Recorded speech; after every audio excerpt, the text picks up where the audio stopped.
तर भावांनो, आज होता संडेचं सगळे सकाळ सकाळ लवकर उठलेले, आवरून फिरायला मस्त जात होते. मी एकटाच लेट उठलेलो असं मला वाटतंय. ह्या दोघांना पहिलं बोलवून घेतलं, हुडकलं यांना लय वेळ. त्याच्यानंतर म्हणलं संडे म्हणल्यावर शीट तरी टाकून घ्यावं, वेस्ट नको जायला दिवस. त्याच्यामुळं मी आणि अक्षा गेलो त्या शीट कवरच्या दुकानात गेलो. त्याला आधी शीट वगैरे दाखवलं, त्याने शीट काढून घेतलं आणि त्यानंतर म्हणला मग जास्त खर्च होईल, कवरच टाकून घे. मग म्हणलं ठीक आहे, कवर टाकून द्या. त्याच्यानंतर त्याने असे स्पंज बिंचू लावले, काय त्याचे एक्स्ट्रा पैसे वगैरे घेतले. असं शीट टाकायचं गेलं तर 1200 रुपये बोलत होता नवीन शीट टाकायला, पण तेवढं बजेट नव्हतं आमचं. भावाने चहा वगैरे मागवला मला. चहा पीत काम आमचं पूर्ण होत आलं.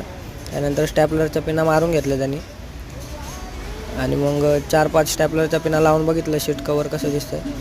हे आत्ता असं दिसतंय. परत स्टॅपलरच्या पिना लावायच्या बाकी होत्या, त्या पूर्णपणे त्यांनी लावून घेतल्या आणि त्यानंतर